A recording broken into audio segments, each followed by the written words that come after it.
C'est le député UMP de l'Oise, Olivier Dassault, que je remercie d'être ici, qui se livre à l'exercice du oui-non. Vous félicitez-vous du déroulement et du dénouement de la primaire parisienne? Oui.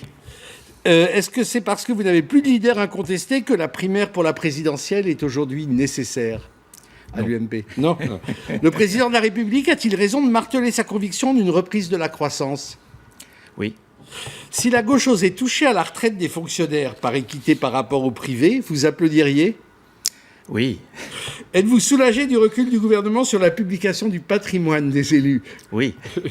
La non-rétroactivité des lois fiscales, c'est une nécessité pour les entreprises? Oui. Alors, c'est une proposition de loi que vous allez défendre demain. Dites-nous en gros pourquoi c'est. Parce que c'est une de vos croisades. C'est une de mes croisades, absolument. Il faut plus de sécurité financière, plus de sécurité fiscale. C'est une des points clés de l'attractivité du territoire.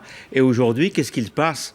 La loi de finances, en année N, en septembre, on statue pour le 1er janvier. Alors que jusqu'à 1948, on statuait pour ce qui était applicable, ce qui était discuté se faisait pour l'année suivante. Et là, en plus, il y a de temps en temps, c'est ni gauche ni droite, de temps en temps, un gouvernement qui dit « Oh là là, là on est juste, hop, on en remet une petite sauce, une petite augmentation, et c'est même pas pour l'année en cours, c'est pour l'année précédente. » Et c'est une sorte d'insécurité alors pour les trésoreries des entreprises, juridique, insécurité pour le chef de famille, insécurité pour le chef d'entreprise. Donc, et c'est contraire à l'éthique de la loi. Le Code civil, l'article 2. Oui, normalement, il n'y a pas de rétroactivité. La loi procède pour l'avenir et ne s'occupe pas du passé. Mais ce qui est extraordinaire, c'est que déjà en 1802, on parlait de la non-rétroactivité. On parlait des politiques qui faisaient appliquer une loi et qui voulaient appliquer sur le passé. Si l'on parle du passé, et si on se tourne trop sur le passé et le passé vers l'avenir, eh bien, la confusion est grande et nos concitoyens se détournent. Vous risquez d'être suivi par, y compris des députés de la majorité? Alors, c'est passé déjà en commission des lois où j'ai été très flatté parce que les députés socialistes sont venus en force parce qu'ils avaient des consignes, évidemment, de ne pas être d'accord.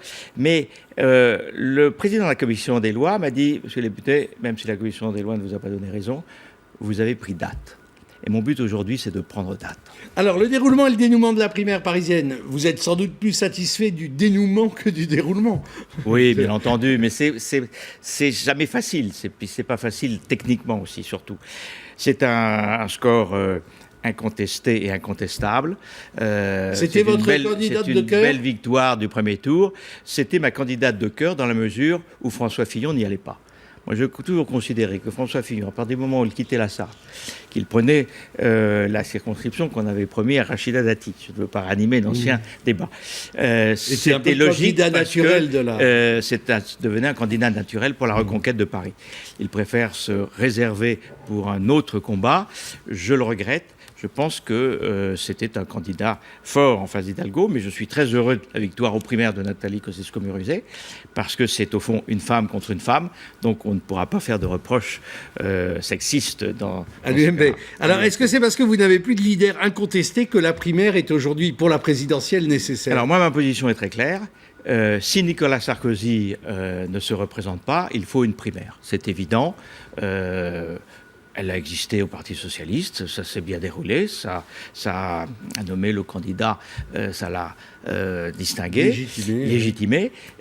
Si Nicolas Sarkozy revient, beaucoup disent qu'il sera normal qu'il participe à la primaire.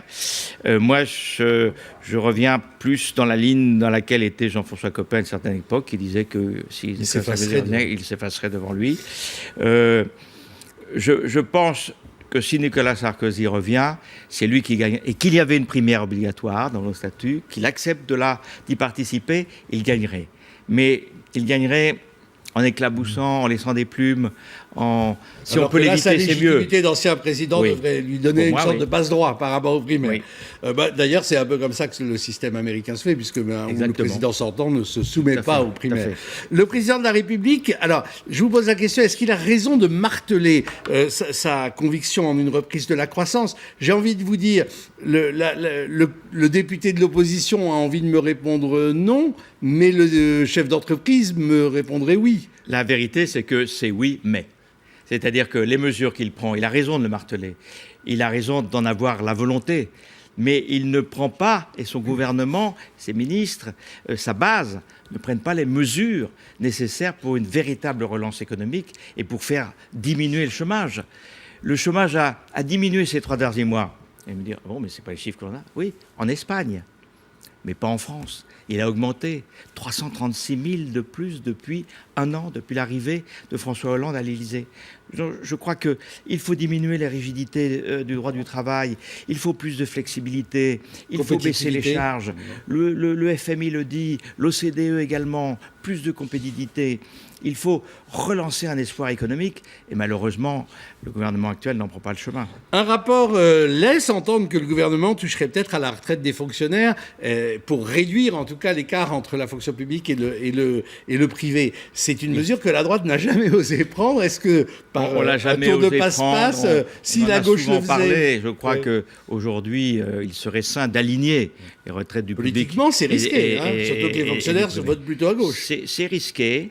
Mais là, j'avais dit à une certaine époque, François Hollande a une chance historique. Il a une chance historique de pouvoir faire vis-à-vis des syndicats de gauche, vis-à-vis des syndicats qui disent toujours non à ce que propose la droite, de pouvoir faire des réformes, et celle-là en fait partie, qui pourraient ne pas être accepté d'emblée, mais qui pourrait en tout cas éviter les conflits de la rue. Regardez le nombre de manifestations qu'il y a eu pour l'augmentation du temps de la retraite et faire que uniquement 2 ans qui en plus étaient étalés sur 4 ans, alors qu'aujourd'hui, il faudrait avoir le courage, et d'ailleurs les socialistes vont s'y frotter, de retourner à 65 ans, puisque en 30 ans, l'espérance de vie a augmenté de plus de 5 ans. Mais pourquoi vous êtes de droite, alors vous restez de droite, alors que la gauche fait finalement tout ce que vous souhaitez quand elle est au pouvoir? Elle va s'attaquer au chantier des retraites, elle va peut-être réduire l'écart entre le privé et le public. Il n'y a jamais eu plus de privatisation et d'ouverture de capital que sous Lionel Jospin.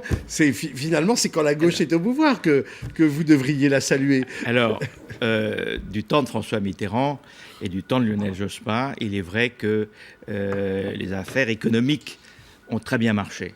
Et ça, c'est plutôt un bon souvenir pour les chefs d'entreprise. C'est plutôt un bon souvenir. Mais aujourd'hui, François Hollande n'a pas le courage de se tourner et de se diriger véritablement vers une social-démocratie. C'est celle-là que j'appelle de mes. Dernière question, évidemment, qui vous concerne. Soulagé du recul du gouvernement sur la publication du patrimoine des élus et un repli sur les métiers interdits, la limitation de revenus, etc. Oui, là, je crois que c'était vraiment une guerre fratricide et puis une erreur de livrer les députés à la vindicte populaire. En ce qui me concerne, personnellement, ça ne me gênait pas, puisque ma fortune est connue du grand public. Et serait peut-être même surpris moins embarrassant dans la pour vous transparence de voir que j'ai finalement peut-être moins que ce qu'il pourrait penser que j'ai réellement. Bon, plaisanterie mise à part, il ne faut pas faire le mélange des genres. Et c'est la liberté du citoyen.